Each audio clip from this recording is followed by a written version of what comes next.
This is our fourth offering in the series on lineage and Zen practice. Every 4 weeks, we're talking about lineage. And we have some new folks who may not have heard the earlier. I won't try to recap them, but just to quickly bring us forward. We began with an exploration of the various expressions and experiences of lineage, from our family lineage to our spiritual lineage, as in Zen, and also to the very personal cultural and aesthetic lineages that we might have. And as an example, there are people in the in the public realm that influenced me deeply long ago that I never had a personal relationship with. And it's unmistakable. So that's really another kind of a lineage. And we talked, more broadly, a number of topics around these ideas. And then the next series, and I wanted to keep our specific discussion of teachers in lineage narrowed to the Zen lineage that a number of us are part of. We've taken Buddhist vows in a lineage that came through teachers from Japan to us, and so it's more recent. So we reached back and talked about Hakuin Yasutani Roshi, one of the Japanese teachers who founded White Sambo Kyodan lineage, which has now become White Plum, one of the founders of that school. And then next, we appreciated the life and teaching of one of Yasutani Roshi's many successors, Taizan Maezumi Roshi, who founded the Zen Center of Los Angeles, and really was that solid bridge from Japan to the United States. And this is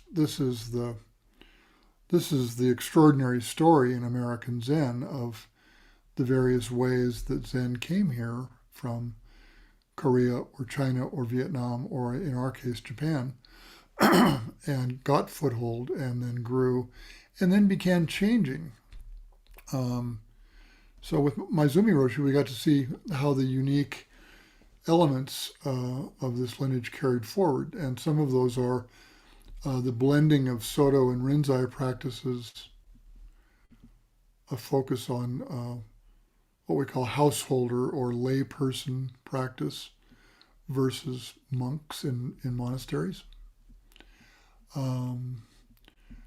Welcoming and encouraging women both into the practice, but most notably into teaching roles. And that's one of the features of this lineage that came through Maezumi Roshi in Los Angeles. How many women teachers there are in the community now. And Maezumi Roshi faithfully preserved and he amplified those unique characteristics that had come to him from Japan. And he transmitted 12 successors.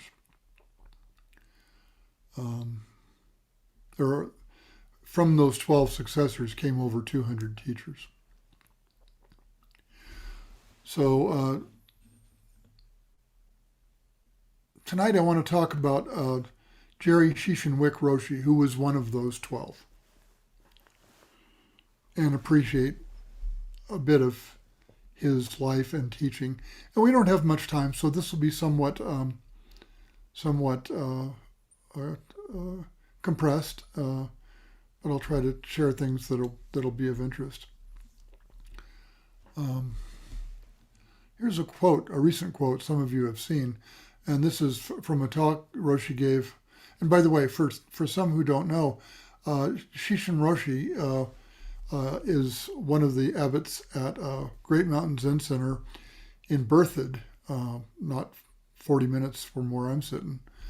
And our teacher, Paul Gyoro Augustinelli Sensei, is a transmitted student of Shishin Roshi and Roshi Shinko. They're They're partners at Great Mountain Zen Center. So he gave a talk on Taizan's 5 ranks recently, and he said, if we want to be free, we actually have to let go of the very thing we want to know in order to know it. That's worth saying again. If we want to be free, we actually have to let go of the very thing that we want to know in order to know it. We have to be willing to forget ourselves utterly and to die to the ungraspable mystery. And from then on, we have to be willing to live in a state of unknowing, a state in which we don't know who we are. The part of us that wants to know will never know the answer.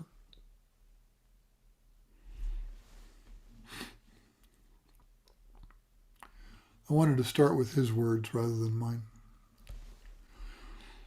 And I have to confess, I'm not objective about Shishin Roshi. I'll just say that up front. I've known him almost 40 years. I met him at the Zen Center of Los Angeles in the 80s. I consider him a friend. I have deep feeling for him, and he's been my teacher for almost 20 years. And he was my second Jukai preceptor.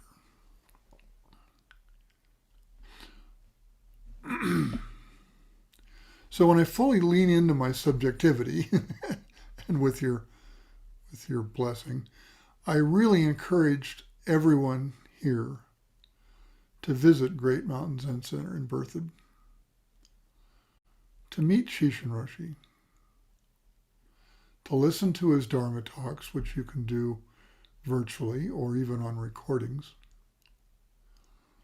to attend a retreat, a sesshin, with him.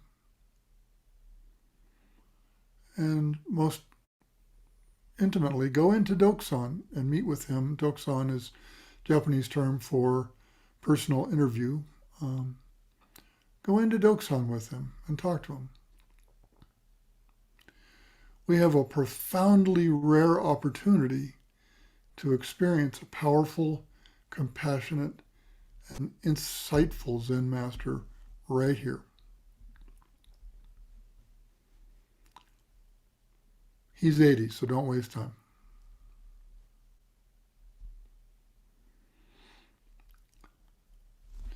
I'm so happy to talk about him. He both brings his own unique teaching style and areas that he focused on, distinct from his teacher, Maezumi Roshi, or his, let's say, brothers and sisters, the other successors of Maezumi Roshi. But in the spirit of this series of talks, he fully embodies those special characteristics of Maezumi Roshi and the teachers before who founded this school of Zen.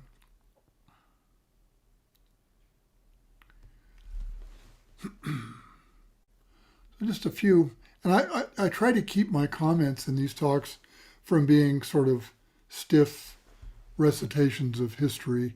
He was born here on this date and this, that, and the other thing. So I'm going to leave most of that out. You can read most of that. His autobiography, My American Zen Life, I think you can see that, is really, really good. And it's completely approachable. I recommend it. I've read it once. I'm going to read it again. But a few things about his life that really stand out for me are that he was just like us. Unlike his teacher, Maezumi Roshi, who grew up in a monastery, whose dad was a Roshi in Japan, who was practicing Zen probably when he was 6 years old maybe, became a priest when he was very, very young. Shishin was a guy just pursuing his college degrees, looking for a career, raising a family. Despite being an ordained priest, he really lived the life of a householder. He still does.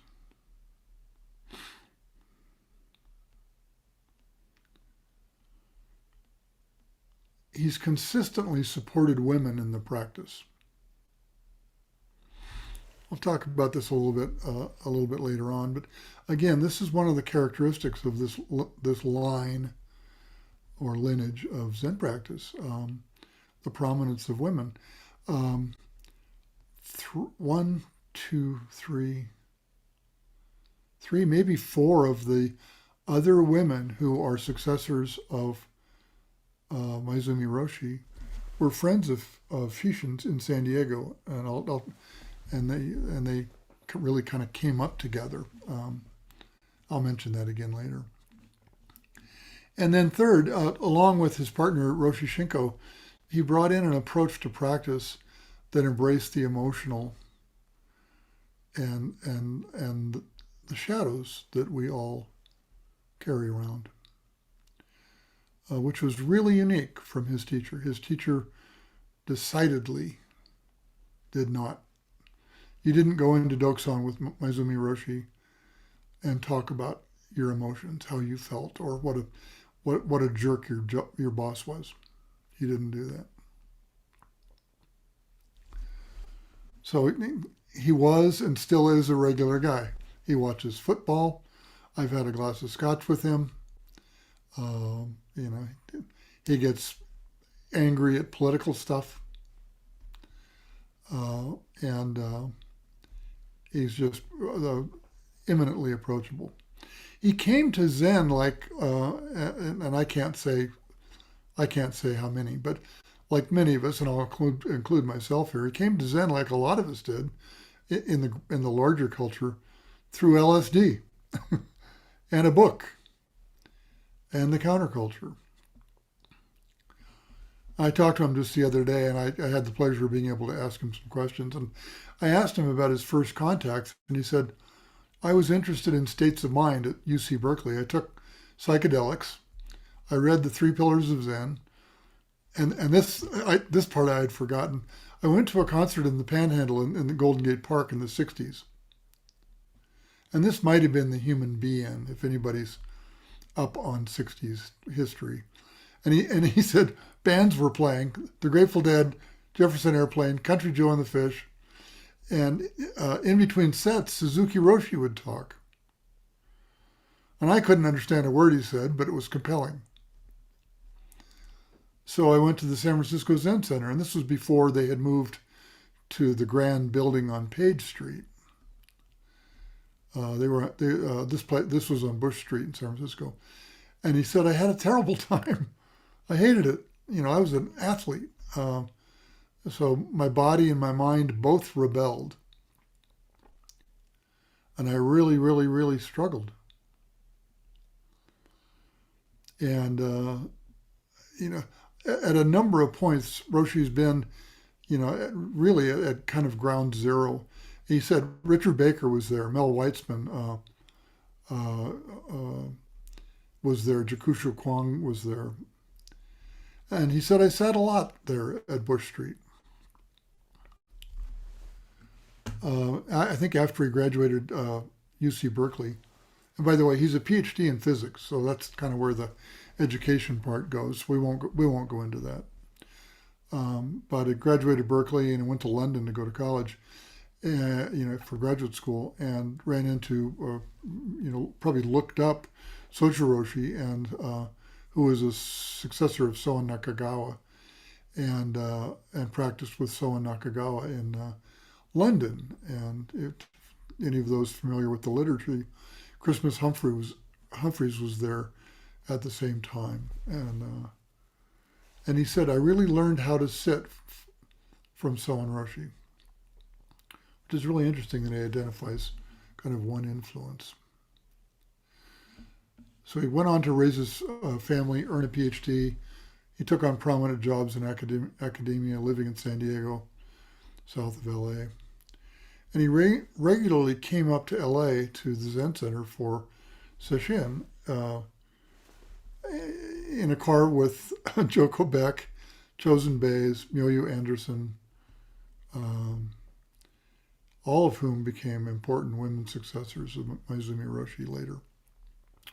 And he's still in touch with, those that are alive. And for a while, he lived with Joko back in San Diego, and they were very close.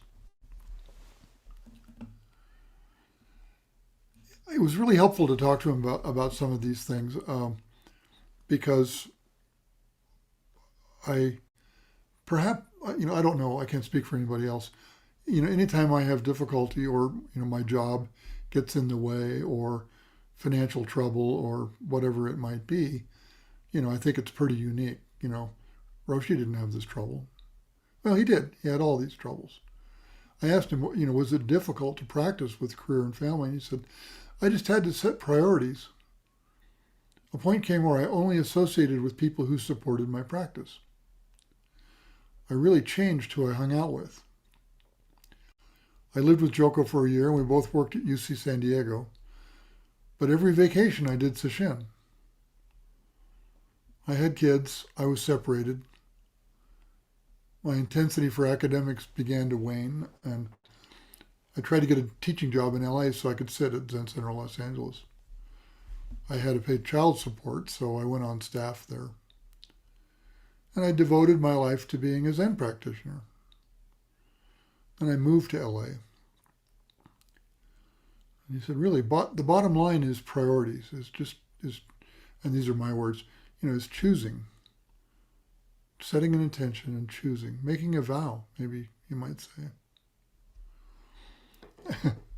This I thought was funny. He said, I did not plan to be ordained. And I'll repeat that in a second. It's probably worth explaining. A lot of Zen teachers go on, become transmitted, become senseis, roshis, and never take Buddhist vows, or never take priest vows, I should say. Roshi has done that. Gyodo Sensei has not done that. It's not required to do it. But he would, in fact, he did ordain. But there are kind of like two paths in our practice for teachers. I did not plan to be ordained, but I did. Maezumi Roshi told me I had to be celibate. I said I wasn't interested. And Maezumi Roshi said, okay. Which was kind of his way too. Maezumi Roshi really was this Venturi point for Zen, coming from Japan into America. And I think he had the wisdom to let it go and manifest how it was going to manifest in America. And he was wise enough to know it was going to be different. It was going to be different.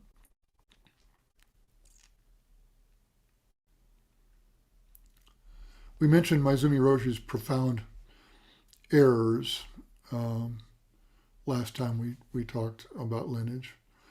And few in the community, few among his successors were as close to all the tumultuous reactions that shook the Zen Center of Los Angeles as Shishin. So I asked him, what was special about his relationship with Maezumi Roshi? And he said, I really didn't have one. Maezumi liked to drink with his close friends, and I didn't. So I didn't spend that time with him, and that was probably very intimate in a different way. I spent a lot of time with him in Mexico to help teach. It was special, but not more than relationships he had with his other successors. But he was very important to me. We did deep Dharma work together, and he was my most important Zen mentor. But it was about Dharma, not about personal intimacy, perhaps like it might have been with Bernie or others. When things got troublesome, he was like my family, so I was not about to abandon him. He was contrite.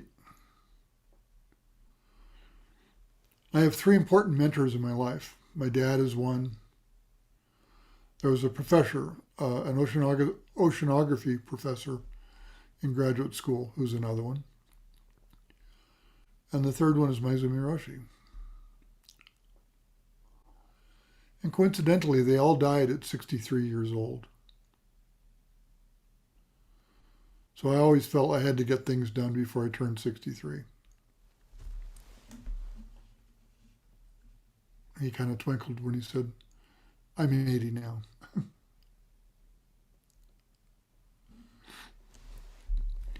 I always felt Roshi, I still feel that Roshi has a very personal, approachable, and intimate teaching style, which is, again, somewhat unique.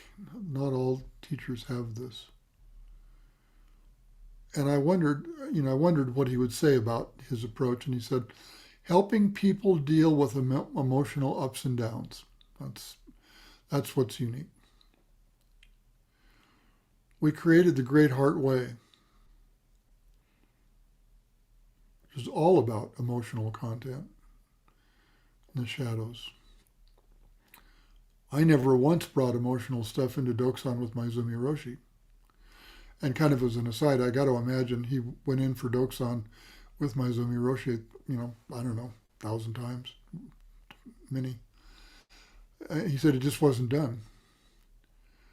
But when I started teaching, I found that that's all people wanted to talk about. That's all they brought. So focusing on, what's in front of me and what is, that's what I focused on. And the surprise was I discovered my own hidden beliefs through working this way.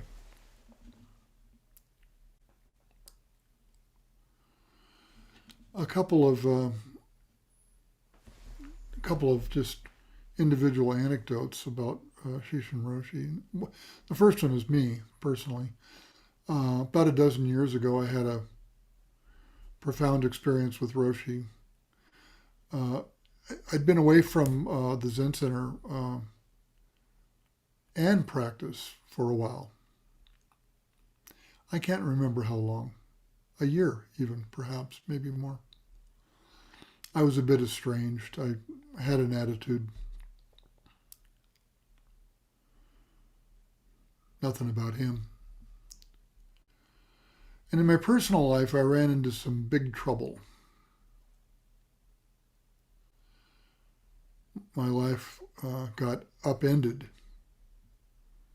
literally in the blink of an eye.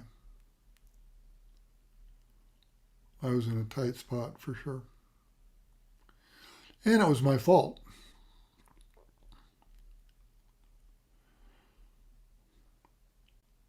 I was scared and lost. The first thing I did, I'll just go ahead and say it. The first thing I did when I got out of jail was called Roshi.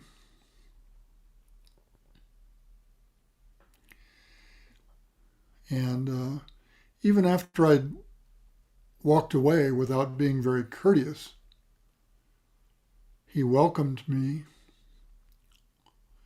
listened deeply, and was fully present.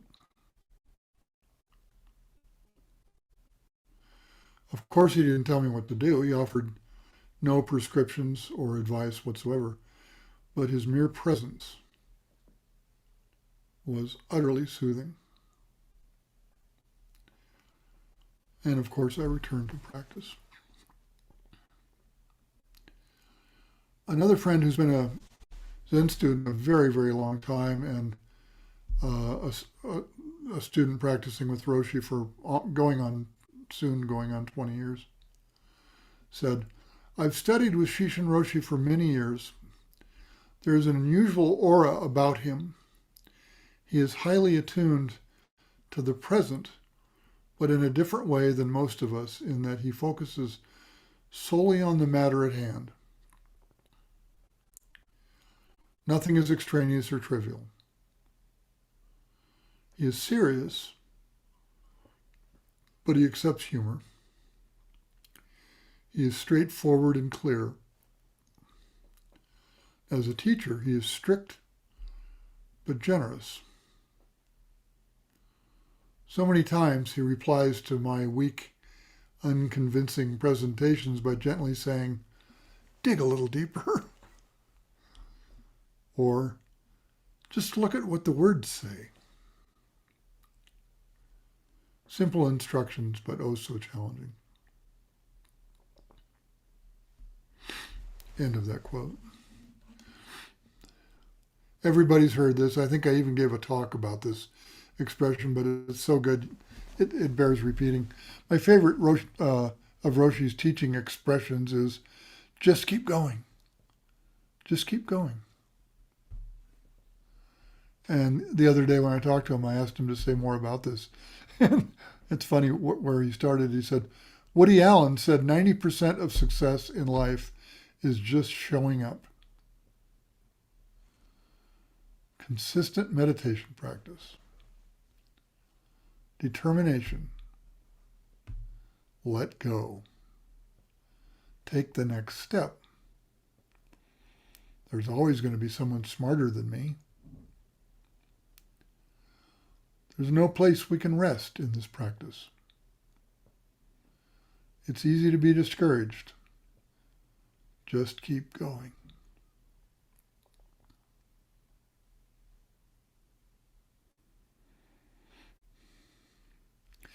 I'm really interested, and I realized this was kind of when I asked him this question, I realized I could get caught in asking it because we don't know what the future is going to hold. But I did want to ask him, what did he think about the future and of American Zen? And he said, American Zen, opinions only. What's different about American Zen is we have a lot of lay people versus a lot of monastics. We have more women. We practice together. We're all different. We're more individualistic. Americans are more neurotic, so there's more emotional work. The more who meditate, the better.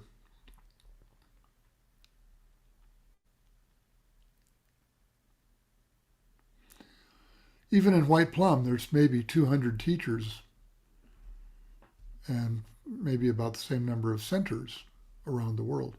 Really pretty extraordinary coming from one Japanese teacher, who started Zen Center of LA in 67 or 68. He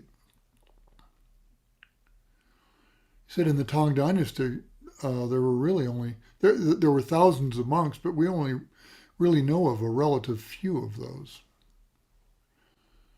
This is still him talking. Dogen only had 5 successors, he said.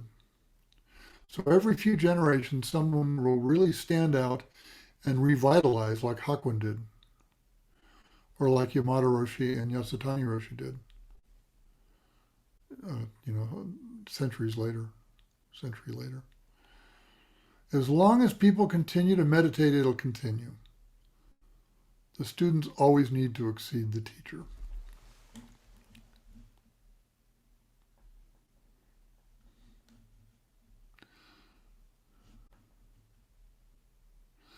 Roshi gifted us students with an outstanding volume of commentary illuminating the classic collection of 100 koans called the Book of Equanimity. And each one of these could be a long discussion in itself, so I don't mean to shortchange. I just want to have us hear his words again, just for a moment.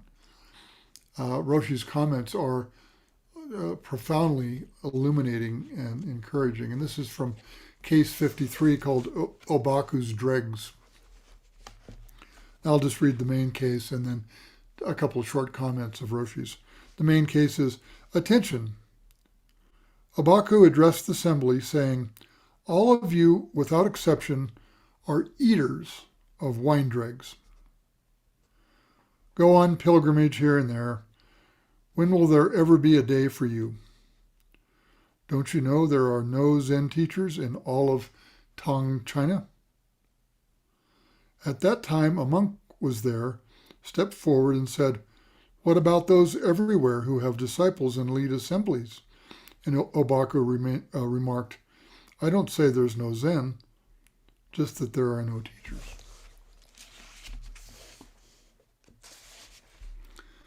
And I'll just read a couple of Roshi's commentary is 2 or 3 pages.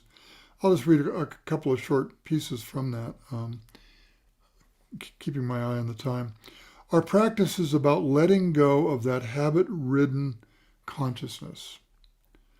Hakuin says that if you penetrate Obaku's statement, you'll know that it means to let go of habits. Like Obaku said, observe things as they are, not as you project them to be, or how you'd like them to be, or how you imagine them to be, but just as they are. And I think in our day that must include the war. And so many other things that we'd prefer not to have be the way they are. At the end of his commentary, Roshi says, this is Shishin Roshi in his book, do not think that Obaku is denying the value of a teacher. He just does not want you to cling. True mind is the true teacher. Learn from the teacher what it is to be adequate, appropriate, and don't cling to ideas of what teachers should be or what students should be. Realize the Dharma. Realize the true mind as your true teacher. That is the vow of the Buddha.